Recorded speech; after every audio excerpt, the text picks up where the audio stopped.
Greetings, everybody. AMR here, and we're at it again for the $520 million Mega Millions jackpot, which is this Friday. And that's on March 29th. Actually, I'm sorry, March 30th. Today is the 29th. And it probably is going to go up more because it usually begins rolling as tickets are sold. So I'm going to guess that the jackpot's going to go to $555 million. So I have taken a snipping from the Gail Howard Advantage Gold software, and I have marked with little blue unhappy faces. They're blue because they're sad that they guessed wrong.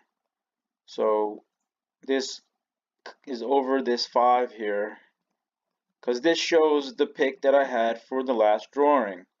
I liked it at 4, a skip of 4 last drawing. Alright, so now it's at skip 5. And interestingly enough, it's still in a streak. So I'm not going to change the number.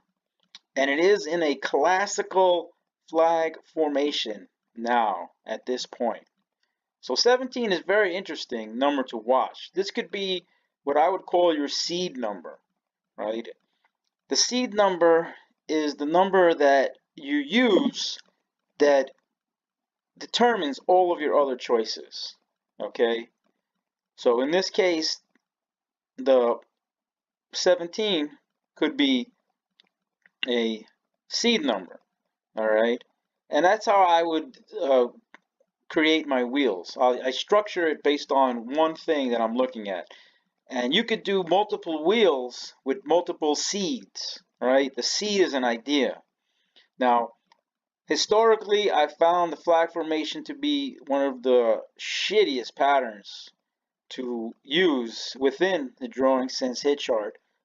Excuse me. It does happen a lot in other charts, which Gail never mentions in the Lottery Master Guide. And the reason why I call it shitty, because you chase it so many times and it fails on you. So you have to look at other things. However, you can't ignore it. So it becomes like a double-edged sword at a certain point.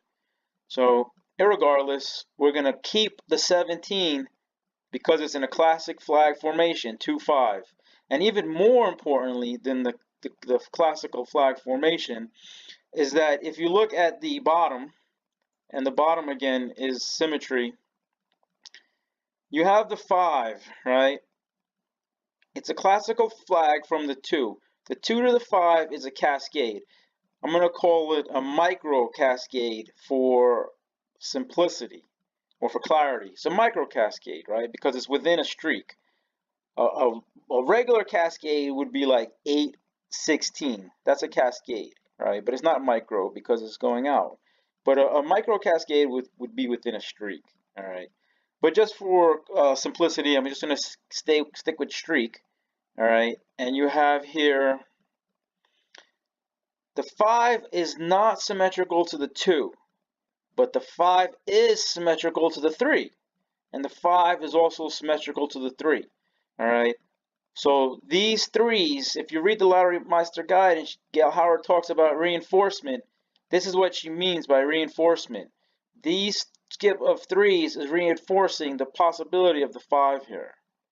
All right, so we're going to keep that 17. Now, talking about classical flag formations, I just noticed here that there was a classical flag formation here. You had the 8-5, which is a reverse cascade, is decreasing, right? 8-5-2. 8-5-2 is a straight decrease, and then it increases to the 5. But the 5 is supported by the 5 here.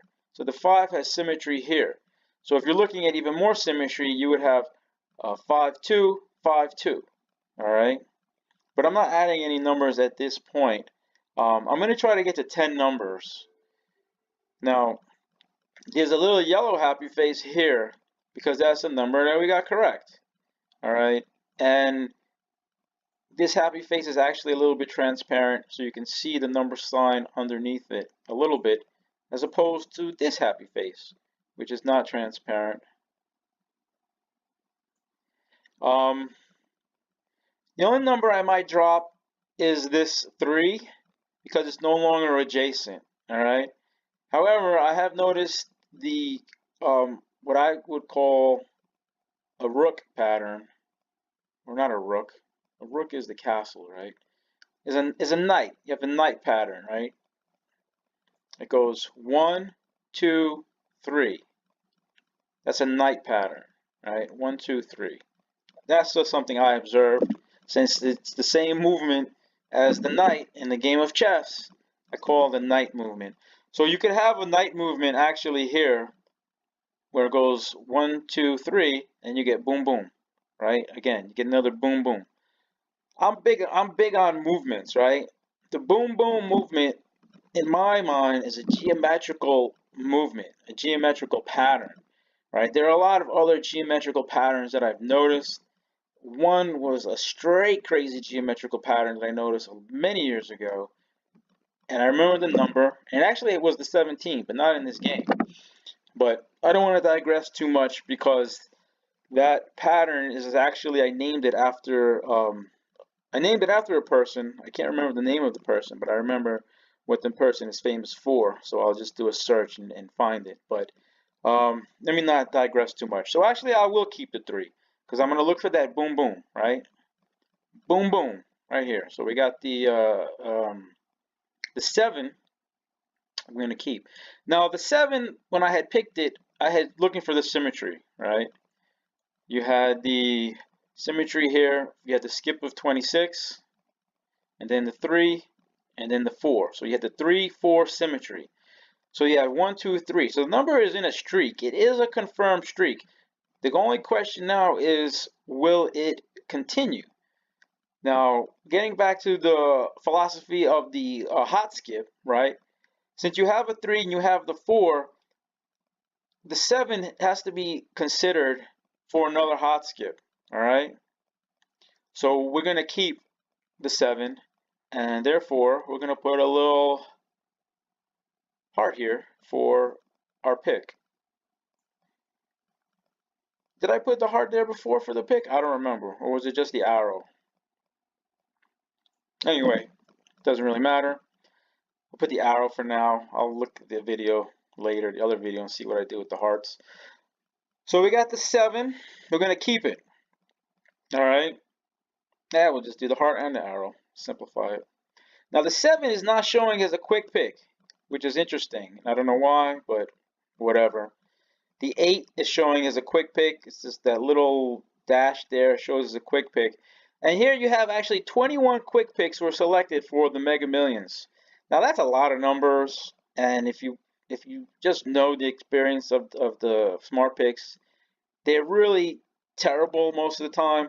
They are good just to look through to just make sure you don't overlook any numbers, right? Because sometimes you just miss numbers. So anyway, I'm gonna put oh yeah, I gotta put the unhappy face here, back here. So we got it wrong last time, but we're gonna go with it again.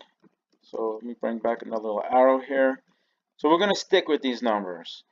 The goal here is to stay at, I'm going to not go over 10 numbers, right? Because I don't want to get nuts.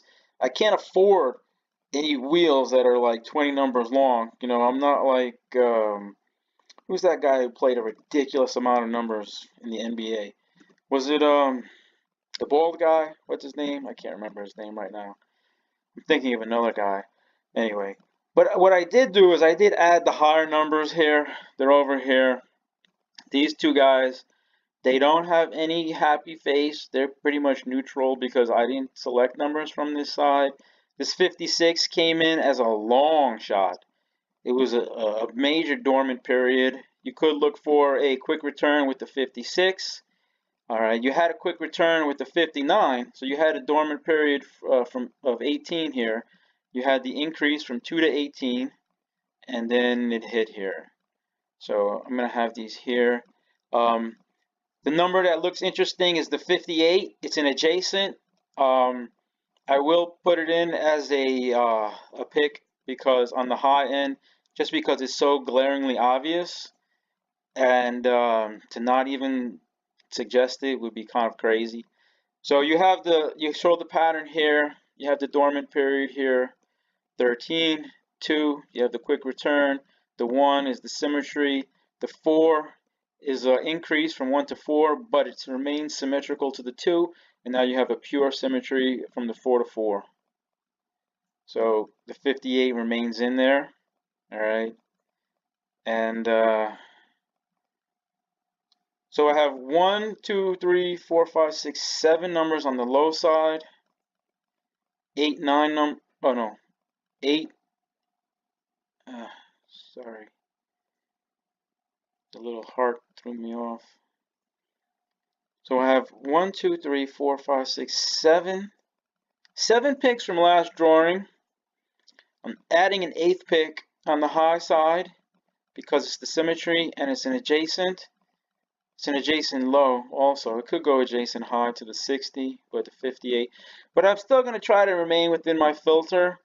And the filter has been afforded to me by the snipping that I took, even though you could feasibly shrink this. But I don't want to shrink it because then you can't read it. It'll be too cluttered. So let me just get these arrows here. Well, I'm not going to put the arrows right now, but I'm just going to show, I'm going to keep these numbers. So 1, 2, 3, 4, 5, 6, 7. I have the 8 on the high side, but I'm not going to count that with a 10. So I'm going to add 3 more numbers here that I would consider go-to plays. Now, I do look at the 4B, all right, chart, which is essentially this chart abbreviated in a horizontal format. I don't know why you have to have it in a horizontal format. I think they do it to get more data because from left to right, the screen is bigger. Now, if somebody created a computer that was actually, you know, wider from top to bottom, you could put the 4B from top to bottom. But again, I'm digressing. So right away, I can see a very, very simple pattern, a streak, and a symmetry. All right, and I'm going to get another arrow here. Let's see. Come on, copy. Copy for me. Paste. There you go. All right, and we got a 38. That's the one I had mentioned before. So we'll bring in the 38. Interestingly enough, I've noticed in the larger matrix games, the reverse flag pattern seems to be a little bit more common, right? I don't know why that is. I find the reverse flag pattern to be overall shitty also, because it doesn't happen a lot. It can go into a streak, but they're very intermittent overall. So I have the 38 here. A reverse flag, again, it's a reverse cascade. It's a flag formation coming in reverse. All right. So whereas the classical flag formation goes 2-5, the reverse flag would go 5-2. So that number here that you show is a 36. Okay. I'm going to put an arrow on it, but I'm not going to put a heart next to it because, like I said, the reverse flag overall is a shitty pattern. It does happen. I do have separate, once upon a time I had separate Excel spreadsheets where I was tracking the reverse flag. But I'm going to stay with the hot numbers. The interesting thing about the reverse flag here, if you're looking for a geometric formation, you could have the 38 come in and you have like a boom boom right here. Boom boom, 35, 38. Interestingly enough, 35, 38 tends to be a very good pair in other games. So let me get back to getting the last 3 quick picks. So let me count again. Let's see, 1, 2, 3, 4, 5, 6, 7. All right, so we're gonna get 3 more numbers. So the 38, that's the 8th number. Okay. All right, let me, and so 9, 10, so 2 more numbers. All right, so if we're going with the bottoms again, and remember, bottoms are just symmetry, I'm going to put here another pick with the, where is it? The 14. All right, the 14 is symmetry again. All right, and we have here the pattern that's showing is you have the dormant skip 16. The 0 is the quick return, hot skip, trend reversal, confirmation. You have the micro cascade to 2, micro cascade to 8. Now the 2 is symmetrical of this 2. All right.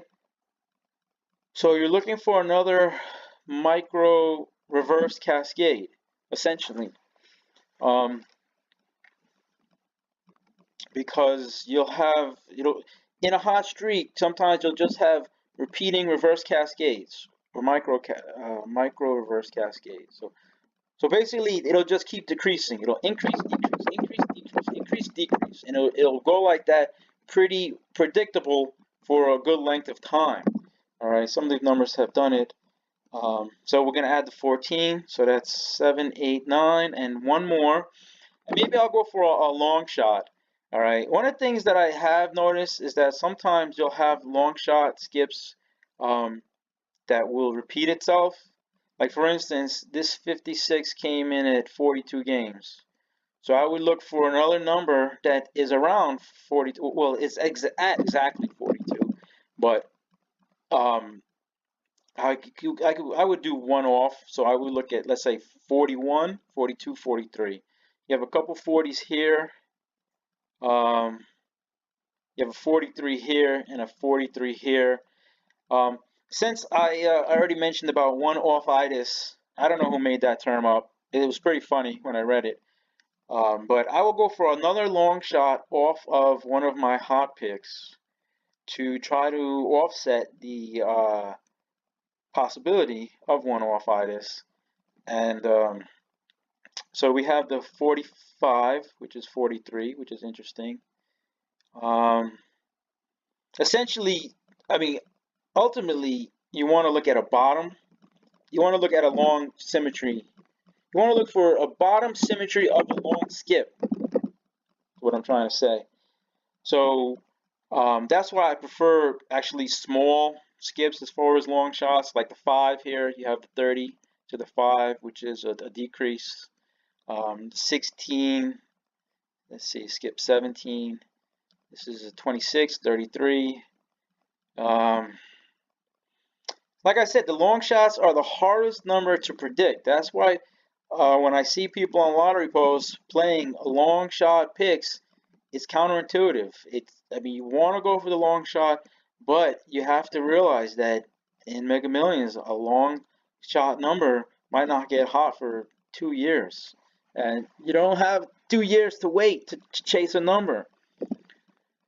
So I'm having actually a hard time trying to decide which hot long shot number I want to put in. I had once made this saying gold before cold. It had to do with skip families that I had observed and created. But I don't want to look for anything too out there. Also, when I'm looking for long shots, I try to look also at the golden mean ratios. But let me not get too advanced. All right, I just saw a number that I liked. It just jumped at me. It's the number 40. All right, so I'm not going to look at the 40 skip. I'm going to look at the 40 number, and I'm just going to explain what I saw on the 40. And you got to look at this for a while before you see patterns. It's almost like a kind of like a dowsing. You're dowsing basically using this. I know people douse with coins and pendulums and divining rods and all types of stuff. Remote viewing, whatever. But I don't want to go all the way out into Never Never Land right now. I'm going to just divine and douse based on this symmetry here. You have the 40 at a skip of 17 here. And what do we have here? It's a skip of 15. So 17 equals 15, right?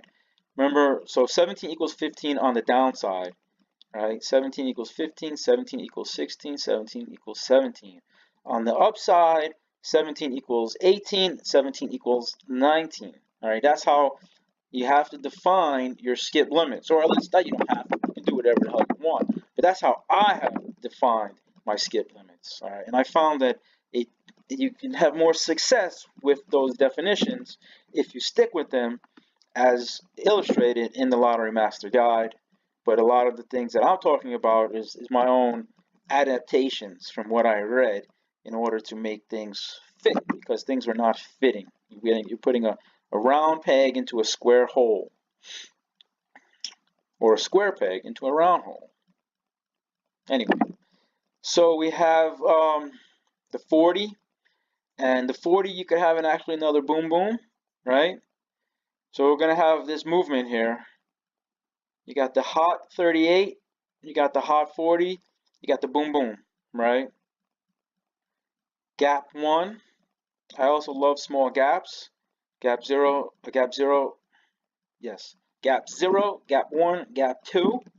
All right, what are those? Classic golden mean numbers. All right, and I guess that's it. You know, can go on and on forever, but this is my very simple workout that I've done, and I haven't even got into looking at my Mega Million charts. I will be in this Mega Millions drawing for certain.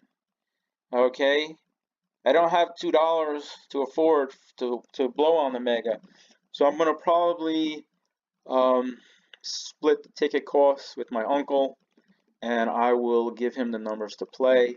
The numbers that I'm looking at right now, my lovey-dovey numbers, I guess. If I was gonna pick one combination, I would definitely. That's what I'm gonna do. I'm gonna move my hearts to my lovey-dovey.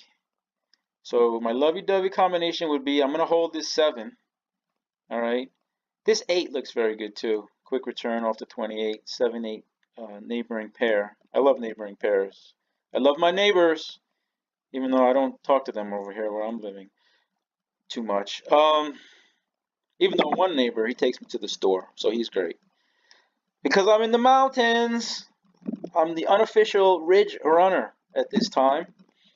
And when I get off this ridge, I'll be back in the concrete hell hole jungle of well, my place of birth. Anyway, so my lovey-dovey. The 7, the 14, I kind of like those. 7 times 2 is 14. 7, 14, 21, 28, 35. 35 is that ugly reverse flag. I don't know what my lovey-dovey is, but I'll probably go with the 7, 14, and maybe this 38 and this 40. So definitely I'm going to play those, right? Which is actually a little different than the numbers that I picked here. I should stick with these numbers that I picked. That would be rude to like ignore them. Well, it's not set in stone. Actually, I'm not going to put this number here, because then if I don't play it and it comes out, I'll feel stupid. But I'll definitely play these. So keeping with the skips from last drawing, I think the last chart, let me see if I go back here. The last one here, the skips I focused on was the 2 and the 4 and the 13. All right, so I have the 2 here again. Do I have a 4? Are there any 4s here? Here's a 4, so 30. It's an ugly reverse flag. Actually, the smaller skips in the reverse flag are prettier. And you could actually consider the 30 as symmetry over here off of this 4. So maybe I will throw in the 30, but I'm not sure. Too many choices.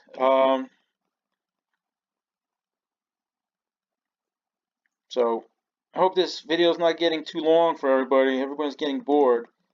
I'm going to put the arrows next to all the my picks to show all 10. So I have 1, 2, 3, 4, 5, 6, oops, 6,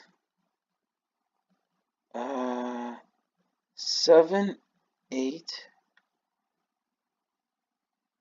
right, 7, 8, 9, 10. So those are my 10 picks, all right? So, Mr. Man in South Africa, this is what I like, okay?